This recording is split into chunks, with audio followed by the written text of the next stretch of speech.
ولا قوة إلا بالله العلي العظيم أعوذ بالله من الشیطان اللعین الرجیم بسم اللہ الرحمن الرحیم۔ یہ جس زیارت پہ اس وقت آپ لوگ آئے ہیں، پہلی کی زیارتیں جتنی زیارتوں پہ گئے ہوں گے اس میں فرق ڈفرینس یہ ہے، جتنی زیارتیں اس سے پہلے آپ لوگ گئے سلام ان تمام ممنون تشکر ہمیں بچہ کو ان زیارتوں میں اس زیارت میں فرق یہ ہے تشکر فرق یہ ہے کہ جتنی بھی ذات یا امام زادے ہیں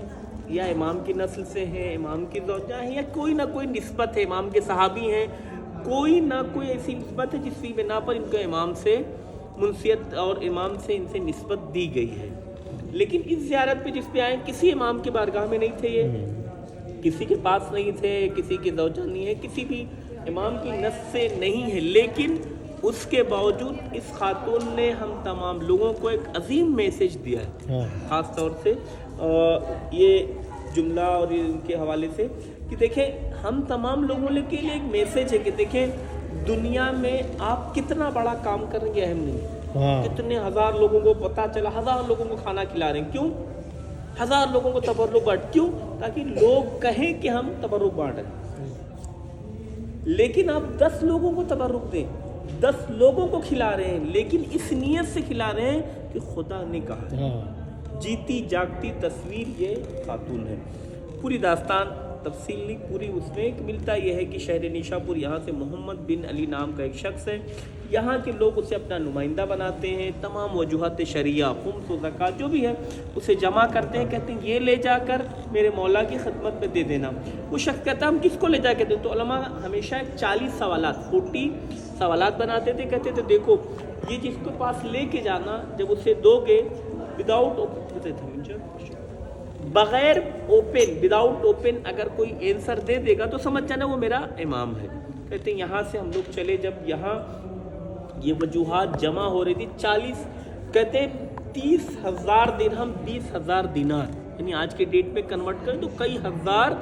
بلکہ کہیں کئی کروڑ روپے ہو گئے تھے۔ جمع کیے گئے تمام وجوہات جمع کیا، جمع کرنے کے بعد ملتا ہے کہ جب یہ تمام وجوہات جمع ہو گئی یہ لے کر چلے، جب یہ جمع ہو رہی تھی اسی اسنا میں دیکھا خاتون ہے، ایک لیڈی ہے جو ایک پارچہ اس نے، اسی لیے کہتے ہیں کبھی کسی کی کمیت اور کیفیت پہ نہ جاؤ۔ یہ دیکھو کس نیت سے دے رہا، اس معظمہ نے ہم تمام لوگوں کو ایک درس دیا ہے، ہمارے لیے ایک میسج ہے اس خاتون کا، یہ کہنا کہ کس طریقے سے کہتے جب جمع ہو رہی تھی اسی اسنا میں خاتون ایک پارچہ تقریباً جس کی قیمت 1 سے 4 جو لکھی گئی ہے تاریخ میں کہ وہ لے کے آئی، کہا یہ لے جا کے میری امانت ہے، میرے مولا کی خدمت میں دے دینا، میرے اوپر یہی واجب تھا، میں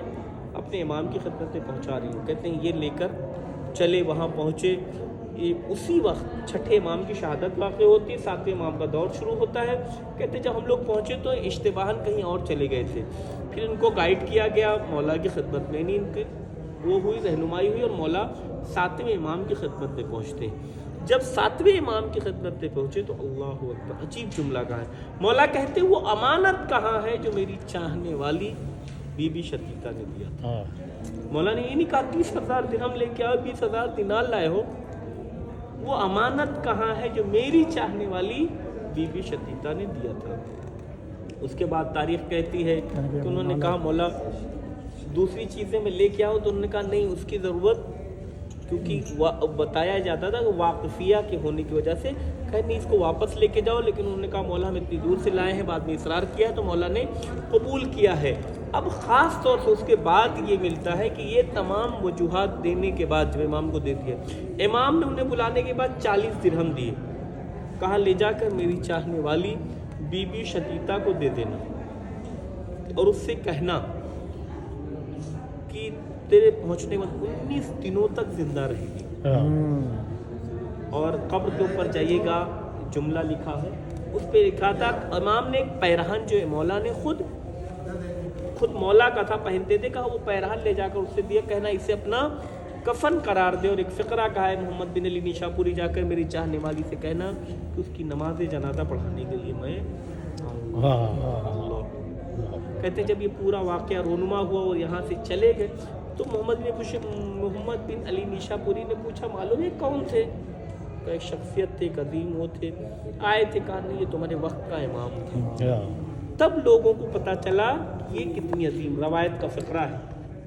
بروز محشر بہت سارے اعمال پڑے ہوں گے, فرشتے خدا سے سوال کریں پروردگار ان اعمال کا ہم کیا کریں؟ تو خدا حکم دے گا ان اعمال کو اٹھاؤ اور جن لوگوں نے اسے انجام دیا انہیں کے منہ پہ مار دو. کیوں؟ ان سے کہو اس کا اجر بھی اس سے لے جس کے لیے انہوں نے, ہمارے لیے تو کیا ہی نہیں انہوں نے, اگر ہمارے لیے کیوں تو اس کا اجر بھی ہم دیتے. ہوتا ہے دیکھیں کبھی کبھی کچھ چیزیں ہوتی بہت آسان, لیکن خدا کی قسم ایسا ہی ہے کبھی بھی خدا کسی کے کام کو ضائع نہیں ہونے دے گا. بھلے آپ تھوڑی دیکھیں شاید تھوڑی دیر کے لیے نہ پتہ چلے مثلا ارے فلاں صاحب نے کیا, لیکن خدا کے لیے اگر ہم کوئی کام کرتے ہیں تو وہ کام کبھی بھی ضائع نہیں ہونے دیتا ہے پروردگار. اس کو کسی نہ کسی طریقے سے لوگوں کو, بڑا مشہور ہے کہ ایک شخص تھا بہت پیسے والا تھا, اس کے تمام پڑوسی اس کو ہمیشہ اس کی برائی کرتے کہ اتنا پیسے والا خدا نے اسے وہ دیا ہے, عجیب ہے. لیکن تمام دوسرے لوگ تھے وہ کہتے تھے اتنا خدا نے نوازا ہے, لیکن عجیب بات ہے. لیکن کچھ دنوں کا جب اس کا انتقال ہو گیا تو جو دکان پہ ملتی روٹی کی دکان پہ, جب وہاں پر کچھ دنوں کبھی کبھی فری میں روٹی ان کو ملتی تھی, لیکن جب وہ پوچھتی تھی کون دے رہا ہے, کہا نہیں مولوی بندے خدا ہے. گوشت کی دکان پہ کئی مرتبہ کئی جگہ لوگوں کے گھروں پر لوگوں کو پہنچایا کرتا تھا, لیکن اس نے قطعاً منع کیا تھا کہ کسی کو مت بتانا. اس نے کچھ دنوں تک, لیکن جب وہ دنیا سے چلا گیا, اب جب وہ دوبارہ گئے کہا بھائی جو دے رہا تو چلا گیا. کہا اچھا وہ دیتا تھا, اس کی تو ہم برائی کرتے تھے کہ ارے اس کو خدا نے اتنا دیا ہے. دیکھیں کچھ دنوں تک, لیکن اس کے باوجود پتہ تو چلا نا لوگوں کو. تو کبھی ایسا نہیں ہوتا خدا کے لیے ہم کچھ کام کریں تو خدا پروردگار عالم ہم تمام لوگوں کو توفیق دے, واقعین کا اخلاص اور خلوص کے ساتھ ہم انجام دینے کی ایک صلوات پڑھتے ہیں.